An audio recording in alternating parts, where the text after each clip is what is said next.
That's how it works, man. It ain't no complicated than that. It's that simple, bro.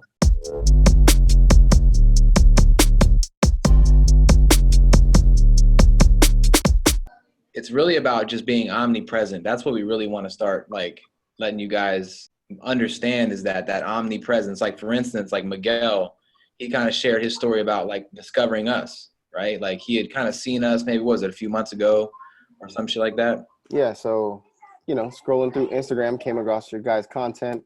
And then I think I came across it on YouTube as well, possibly. But nothing. And months later, something like, I don't know, possibly about 6 months later, after being hit continuously, I saw another ad. And this time it was at the end of the year, you guys did some kind of discount for your course. And I was just like, well, there's too much value being offered for me to pass up. And so I was just like, all right, let's just jump in because it'll probably never be this price again. There was that sense of urgency that was created. Absolutely 100%. And I was like, I need to take advantage before this is no longer available to me. So ultimately what I'm trying to say is though, like he kind of saw us and he was like, oh, that's dope. And then kind of kept living his life. Right. And that's the whole point. Like everybody's going to do that. They're going to see your video. They're going to see your shit and they're going to say, okay, that's dope, but I got to go to Walmart real quick. And then, and then they're gone. Then you're out of your mind. So it's on you. It's your job to stay in front of their face constantly. Because if you had mentioned also, you had mentioned that imagine if it took 6 months, right? So imagine if in month 4, you said, hey, you know what, let me stop running these, or month 5 or even 6. That's facts. I wouldn't have jumped in. Exactly. So it's this idea of always be running ads, man. Always be running ads. Always be and staying on top of mind with people. You know who someone good to look at is perfect example of this. Billy Jean is marketing. I don't know if you heard of him, but you know who Billy. If you click on Billy Jean's website, you're getting hit with ads for a year, every day. Ever. Different ads. Ever. Not only just you, your whole family's getting hit with them too. Billy G's like the marketing mafia. Yo. Yeah. So that's a perfect example. That's what he's doing. Obviously, he has offers for you, but he's continuously being in your face. And that's a good way to build up your followers as well, your Instagram followers, is by doing that. Thing. Like the biggest thing you got to realize is that success leaves clues, right? We always hear these things like success leaves clues, but then we kind of like, we don't really like think about what that actually means. So if someone's successful like us, like Billie Jean, like all these people are constantly in your face, running and paid advertisements and spending money to get in front of your face, then obviously that shit's working for a reason, because we would not be spending money on ads if that shit wasn't giving us a return, period. So you have to take that and say, okay, well, it's working for these dudes. Clearly it could work for me too, so you just gotta, all right, find out what your top of funnel is. And when you're using your top of funnel, you really got to use your best shit first, man. Like that's it. Cause at this point they don't know who you are. So that's where you got to get their attention. So you got to give your best shit first and get them like hooked, and then start retargeting them with, obviously make all your shit dope, but it's really important that your top of funnel has got to be like your best shit, because if they don't see your best shit first, they're never going to come and engage with you in the first place. Right? All right. So think about that, and then, start collecting these custom audiences and start running little, and when I mean little, I mean seriously, like $1 a day. Like we have ads right now that are running $1 a day, and we just have a shit ton of different content clips running at $1 a day, retargeting everyone who's ever engaged with us at all. And what we do is we run those dollars a day and we forget about them. I don't even think about it. I don't even think about it as anything. I don't expect a return per se. I just want to make sure that I'm staying in front of everyone's face constantly, because eventually those video views or those, whatever it might be, they're going to turn into conversions somewhere along the line.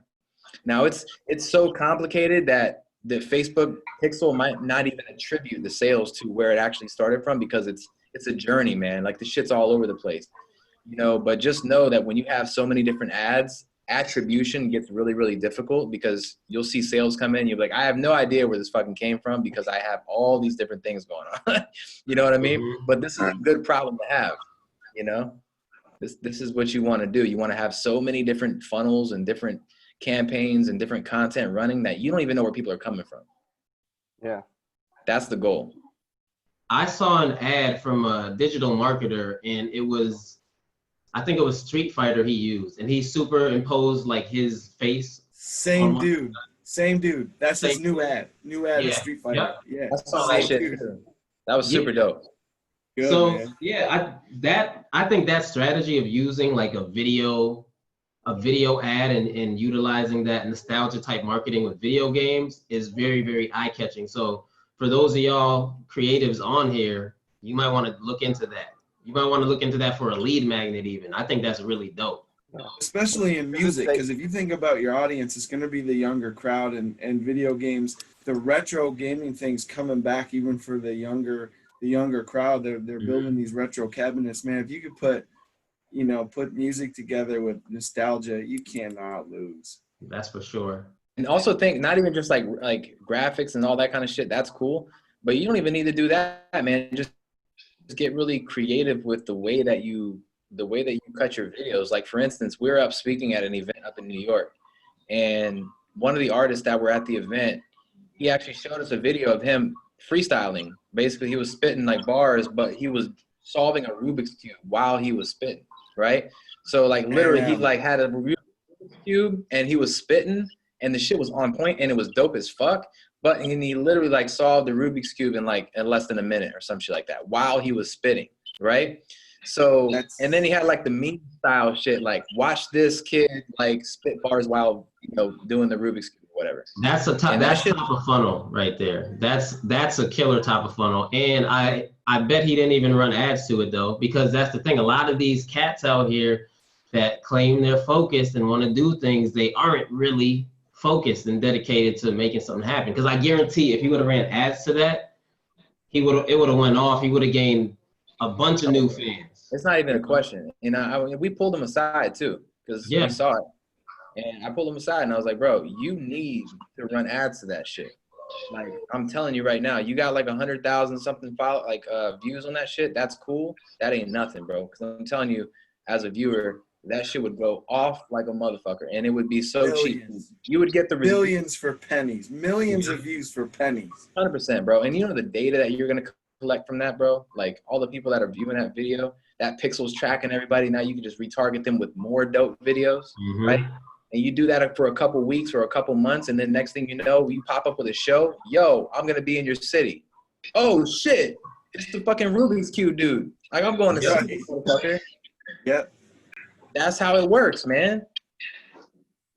It ain't no complicated than that. It's that simple, bro. It's just just get creative, get dope ass content, put it out. We have a strategy like we're talking about right now. Retarget people, stay top of mind. And eventually, you have to have an offer, though. You have to have something, because if you don't have an offer and you're not selling something, then you can't live without money, bro. So you can't do this shit. So you have to figure out something to offer people. And as an artist, like for instance, KT, his offer is what? His music that he's trying to get clicks on. What would be his offer, or an artist? Period. You got to figure that out, man. And that's just a part of figuring out your brand identity and what it is that you do, what it is that you're passionate about. You got to get creative nowadays. But I will tell you, man, just know that there's so many resources. Like there's so many things that you can sell. It's literally mind-boggling how much shit.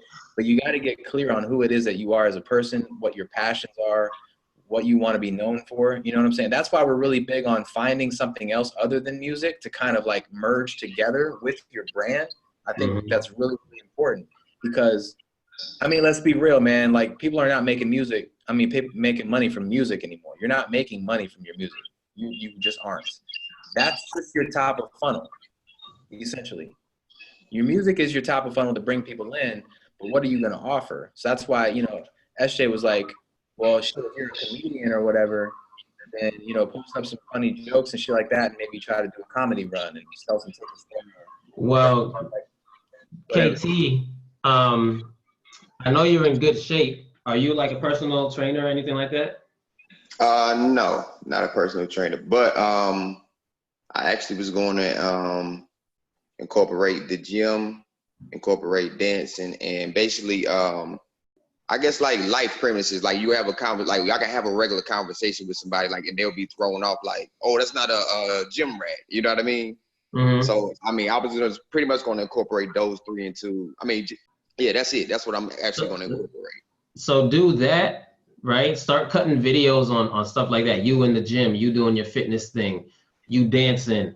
That'll all be kind of like your middle of funnel where you're kind of retargeting people who've seen your video already so that you can show them how well-rounded you are. And you're going to hit them with those type of ads for another few weeks, right? But it's going to continuously be going in the background. Meanwhile, you're collecting all this data and then boom, you hit them with an offer like a virtual like online dance class or like some sort of like branded like fitness equipment or some sort of diet, you know what I'm saying? Like it doesn't matter. And that's the thing. Like I'll tell you straight up, like I haven't seen an artist incorporate like a fitness plan into like what they're doing, but people ask all the time. Like I read Men's Health magazine and I always see like actors and stuff like that on the cover of Men's Health magazine.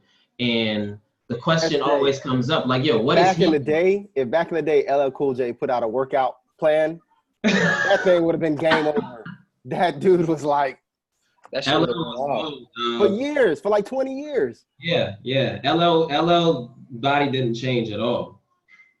I remember that video. Obviously, y'all remember like the movie 300 and shit, right?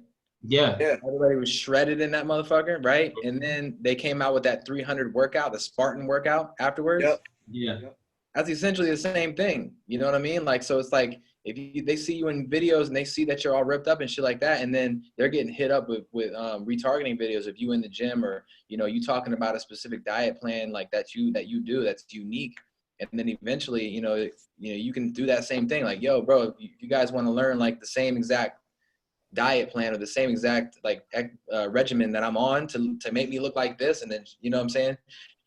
Like, click the link below. I'm gonna just give this little lead magnet for free, and then it's now we're into that game, right? Yo, perfect example. Real quick, perfect example of that. Actually, there is one artist, Ace Hood. You remember Ace Hood? Yeah. From Maybach Music, We the Best Music. He's ripped up and he's showing it. Like if you go to his IG, he shows videos of him in the gym working out, and I think he might have a supplement that he's selling too. But that's a good example for you to follow. You know, and he's not running ads. He probably don't know anything about Facebook ads, right? But that's a perfect example for you to follow as far as like the type of content that he's posting, because he posts videos of him in the gym all the time. Oh, perfect example. The Rock. Yeah, The Rock too. I mean, yeah. The dude is an actor. I mean, granted, his marketing is amazing, but Yeah. every day he's got videos in the gym. Mm-hmm. He's got that Under Armour kind of affiliate thing going on. Yeah, he Yep. does. You could do daily motivational videos. You in the gym, because that's what The Rock does a lot of. He'll show himself in the gym like, you gotta want it, and then he'll be doing like his sets and stuff like that. That's But the thing. So go. yeah, it's important to see, like, again, success leaves clues, right? Like, you're seeing The Rock, like, we're not necessarily seeing him as like, well, we do, but I mean, he's so many fucking things. So it's kind of a weird example, but honestly, we know he's an actor and all this kind of shit, right? But again, he's also a brand ambassador because he's showing himself in the gym and everybody knows he works like a fucking animal. And he's like, he's just ripped up, like, out of his mind. So now he's got all these endorsement deals, right? He's got all these Under Armour and all this like CrossFit shit, whatever it is. So even if you get to a point where you get your following up, bro, there's going to be brands that are going to be hitting you up to start like, can you wear my shit? You want to promote our fitness gear? You want to promote our supplements? There's going to be so many offers on the table with so much money. And that has nothing to do with ads at all. That's just influence. You know what I mean? But you get that situation by running the ads, and you get the influence. And then once you get the influence, now you got the leverage and you can do whatever the fuck you want at that point. But at first, you have to start somewhere, you know? So that's why we're so big on this shit, because Facebook ads and Instagram ads are like a gold mine right now. Like, it's ridiculous. We were just doing some little analyzing some of our ads, and we have like this one ad right now. I'm like running like $1 a day. Literally, it's only spent like $9 or $10, and I've reached like almost 1,000 people with this ad. And I'm comparing that to real life, right? Like, to get my content in front of 1,000 unique people, what would it actually take if I had to go walk down the street or drive around in a fucking van? How long would it take and how much money would it take in gas alone to reach that many eyeballs? Or I could just literally like press launch and reach a fucking 1,000 people with like $9. Like, it's mind boggling, bro. Like, it's just insane. It's way cheaper to do it through Facebook ads because, and people will debate you all day. We had some dude on our RFA debating us about which is more effective, like running ads or actually doing it face to face. You remember that dude? He wrote like a novel on under one of our things. Yeah, what was he comparing it to though? The organicness of being person to person, pretty much. But the thing is, you can't reach the same amount of people, and it's way cheaper to do it on Facebook. Could you imagine trying to find 1,000 people, all that gas money you're spending, and you know what I'm saying? Like all that. You know why I don't remember that conversation? Because I didn't even read it. It don't matter. Because it don't matter.